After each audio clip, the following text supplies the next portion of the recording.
Hello students, আমি আবার চলে এসেছি তোমাদের জন্য একটা ভিডিও নিয়ে, ইউটিউব ভিডিও নিয়ে, আইবিটি বেহালা জেনেসিস এডুজনের পক্ষ থেকে।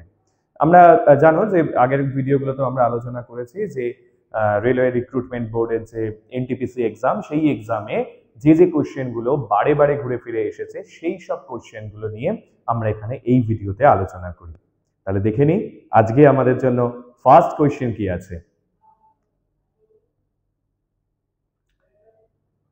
Which of the following features of Indian Constitution was taken from Soviet Socialist Republic? অর্থাৎ আমাদের এই যে ইন্ডিয়ান কনস্টিটিউশনে যে কিছু ফিচার আছে তার মধ্যে কোন ফিচারটা, মানে অনেকগুলো ফিচারের মধ্যে কোন ফিচারটা আমরা সোভিয়েত ইউনিয়ন থেকে নিয়েছি, তাই তো? অপশনস আর fundamental rights, 5-year plans, preamble and concurrent list. And the right answer is yes. Option B, 5-year plans। অর্থাৎ আমাদের পঞ্চবার্ষিকী যে পরিকল্পনা, আমরা 5 বছর করে করে আমাদের একটা মিশন এন্ড ভিশন প্ল্যান করার জন্য যেটা কনস্টিটিউশনে একটা ঠিক করা হয়েছে, সেইটা কিন্তু আমরা সোভিয়েত ইউনিয়ন থেকে নিয়েছি। Okay, so now next our second question.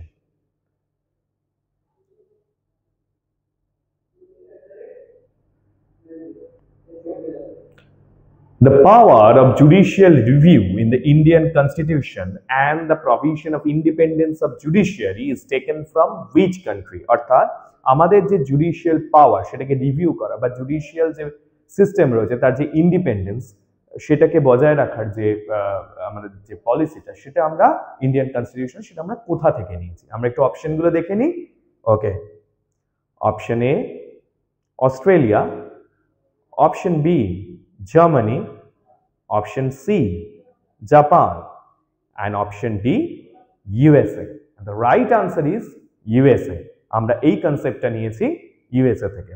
আমরা সবাই জানি যে আমরা ইন্ডিয়ান কনস্টিটিউশনে বিভিন্ন দেশের যে ভালো ভালো কিছু দিক যেগুলো ছিল, যে পলিসিগুলো ছিল, সেগুলোকে কিন্তু আমরা ইন্ডিয়ান কনস্টিটিউশনে আমরা তার দ্বারা ইন্সপায়ার্ড হয়েছে, আমরা সেগুলোকে গ্রহণ করেছি। তো এই যে পলিসিটা জুডিশিয়ারি সিস্টেমের, সেটা কিন্তু আমরা নিয়েছি ইউএস এর কনস্টিটিউশন থেকে। ঠিক আছে, now move on to our next question.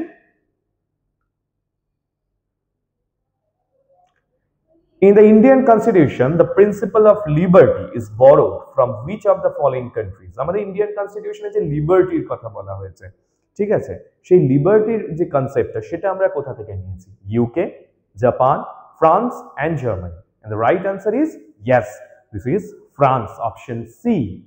আমরা এখান থেকে নিয়েছি লিবার্টির কনসেপ্টটা। Now move on to our next question.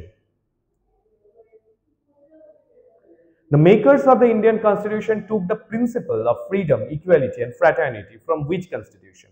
আমাদের ইন্ডিয়ান কনস্টিটিউশন যে ফ্রিডমের কথা বলা রয়েছে, freedom of speech, freedom of religion, এই যে কথাগুলো বলা রয়েছে, সেটা ইকুয়ালিটি, যে আমাদের যে কোনো মানে সেটা কাস্ট, ক্রিড, রিলিজিয়ন যাই হোক না কেন, সকলের জন্য যে ল ইকুয়াল, সেই ইকুয়ালিটি এন্ড ফ্র্যাটার্নিটি। ফ্র্যাটার্নিটি মানে কি? ফ্র্যাটার্নিটি মানে ব্রাদারহুড, আমাদের ইন্ডিয়ান যে সিটিজেন তাদের মধ্যে যে ভ্রাতৃত্ববোধ, এই যে কনসেপ্টটা, এটা আমরা কোথা থেকে নিয়েছি? অপশনগুলো দেখে নিই। A French constitution, B Canada's constitution, Canadian constitution, C British constitution and Ireland's constitution. এটা আমরা কোথা থেকে নিয়েছি, কোন কনস্টিটিউশন থেকে নিয়েছি? Yes, you are correct. The option is A, French constitution থেকে আমরা এইটা কনসেপ্টটাকে ইন্সপায়ার হয়েছে, এই কনসেপ্টটা দ্বারা ইন্সপায়ার হয়েছে। Okay, now move on to our next question.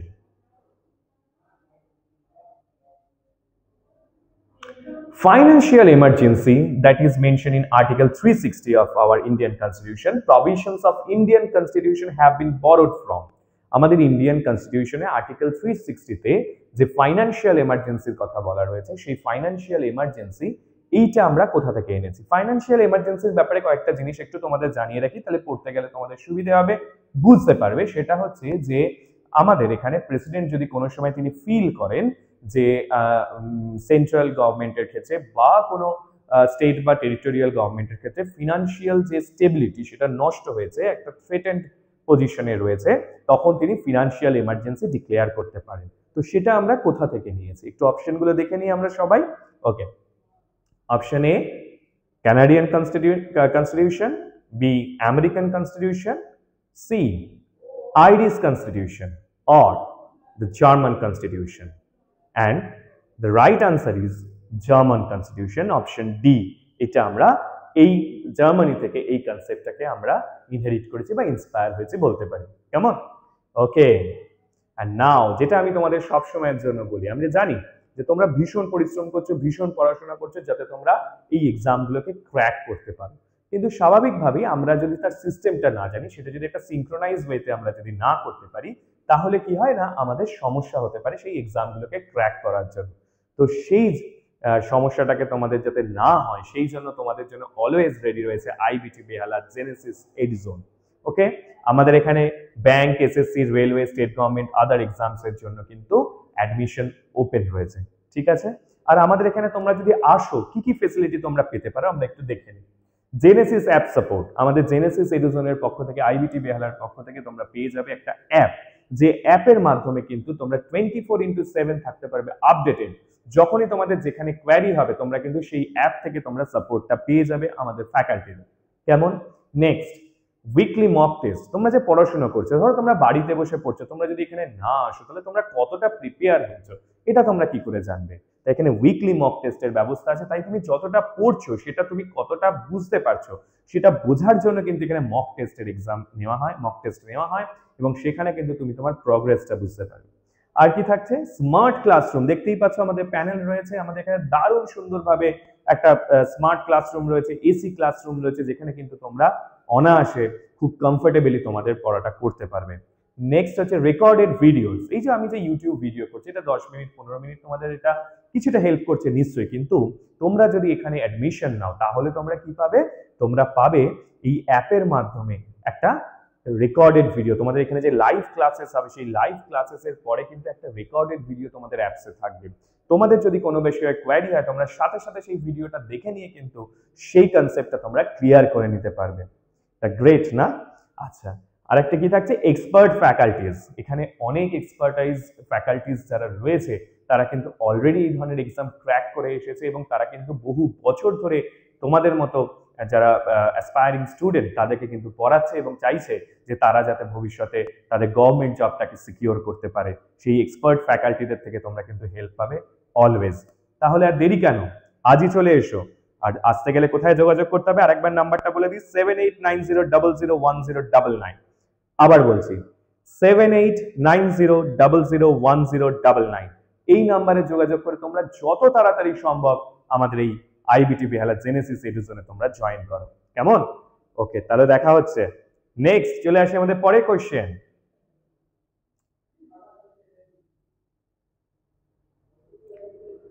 Which of the following articles of the Constitution of India deals with the Uniform Civil Code? Uniform Civil Code মানে কি?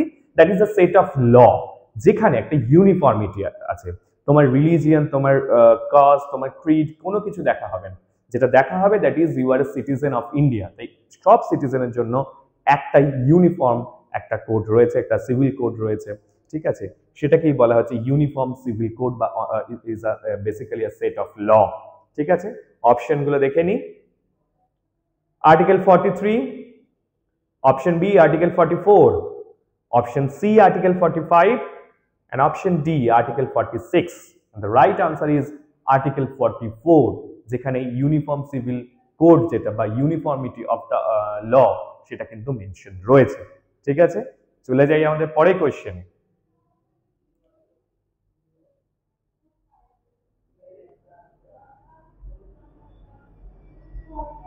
In which part of the Indian Constitution are center-state relations mentioned?